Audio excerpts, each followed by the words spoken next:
আসসালামু আলাইকুম প্রিয় দর্শক, সুলতানাস কুকিং চ্যানেলের পক্ষ থেকে অতি সহজ একটা রেসিপি করে দেখাবো। সেটা হলো আলু ভর্তা এবং গাটি কচু ভর্তা এবং কালো জিরা ভর্তা, 3 টাইপের ভর্তা করে দেখাবো। প্রথমে দেখুন, এই যে আলুগুলোকে আমি সিদ্ধ করে নিয়েছিলাম। তো এটা এখন আমি এই যে ঠান্ডা হয়ে গেছে, তাই একটু শক্ত হয়ে গিয়েছে। তো তার কোনো ব্যাপার না। এই যে দেখতে পাচ্ছেন, আমি এই মানে আলুগুলো ম্যাশ করার জন্য এই যন্ত্রটা নিয়েছি। তো এটা দিয়ে এখন আমি ম্যাশ করে নিলাম আলুগুলোকে। দেখুন, এখন এগুলোকে আমি একটু হাত দিয়ে চাপিয়ে সুন্দর করে রেখে দিব।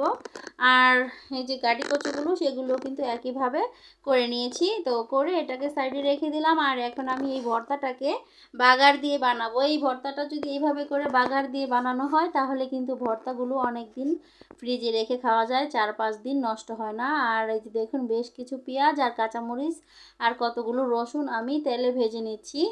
এভাবে করে 3-4 মিনিট ভেজে নিতে হবে। ভেজে নিলে তারপরে এই ভর্তাটা যদি বানানো হয়, তাহলে কিন্তু এই ভর্তাগুলো কখনোই মানে নষ্ট হবে না, মানে 4-5 দিন অনায়াসে ফ্রিজে রেখে খাওয়া যায়। আর সেই জন্য আমি সবসময় এভাবেই করি। আর বিশেষ করে যাদের কাছে নাকি পাটাপোতা নেই, হাতের সাহায্যে এই ভর্তাগুলো খুব সহজেই করে ফেলা যাবে। আর মানে বাংলাদেশে যারা আছে তাদের কাছে তো পাটাপোতা আছে, সেটা কোনো সমস্যা না। মানে আমাদের মতো যারা ইউরোপে থাকে বা বিদেশে থাকে, সবার জন্যই অনেক সহজ হবে।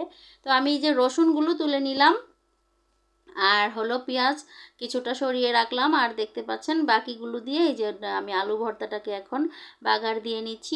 এটাকে এখন ভালো করে মিশিয়ে নিতে হবে, গুতিয়ে গুতিয়ে, যাতে করে সব জায়গায় সব পেঁয়াজ, তেল, লবণ মিশে যায়। এখন এই যে দেখুন, আমি লাস্টে কিছুটা ধনিয়া পাতা দিয়ে দিলাম। আর নামানোর আগে অবশ্যই লবণটাকে চেক করে নিতে হবে। এভাবে করে কিন্তু এই আলু ভর্তাটা কয়েকদিন ফ্রিজে রেখে খাওয়া যাবে, নষ্ট হবে না। আর কাঁচা পেঁয়াজ দিয়ে বানালে কিন্তু নষ্ট হয়ে যায়। তো এখন এই যে গাটি কচু ভর্তা করার জন্য আমি আরও একটু পেঁয়াজ আর কাঁচামরিচ ভেজে নিচ্ছি। আগে যে পেঁয়াজগুলো ভেজেছিলাম সাইডে রেখে দিলাম, দেখতে পাচ্ছিলেন, সেগুলো দিয়ে আমি এই কালো জিরা ভর্তাটা করব। কালো জিরা ভর্তার মধ্যে অনেক বেশি রসুন লাগে, সেজন্য বেশি করে রসুন ভেজে নিলাম। এখন এই যে গাটি কচু ভর্তার জন্য এখন আমি এই যে ধনিয়া পাতাগুলো দিয়ে দিলাম। ধনিয়া পাতাগুলো দিয়ে এখন একটু ভেজে নিব। ভেজে নিয়ে তারপরে আমি যে গাটি কচুগুলোকে একসাথে দিয়ে দিব। তো এই যে দেখুন, এই সব কিছু দেওয়া আমার হয়ে গেছে। এই পর্যায়ে আমি এখন একটু নেড়ে চেড়ে ভেজে নিব। এটাকে ভেজে নেওয়া হয়ে গেলে তারপরে যে গাটি কচুগুলোকে দিয়ে দিব। এই যতক্ষণ সময় আর কি লাগে ভাজতে, 2-3 মিনিটের মতোই লাগে সব সময় এগুলোকে ভাজতে। তো এই যে ভাজা আমার প্রায় হয়ে আসছে। এই পর্যায়ে আমি এই যে গাটি কচুগুলো দিয়ে দিলাম। আর আমাদের এখানে প্রচুর শীত, তাই এই যে সিদ্ধ করে রেখে দিলেই সব শক্ত হয়ে যায়। এই গাটি কচুগুলোও কিন্তু সব শক্ত হয়ে গেছে, আলু ভর্তাগুলোও শক্ত হয়ে গিয়েছিল।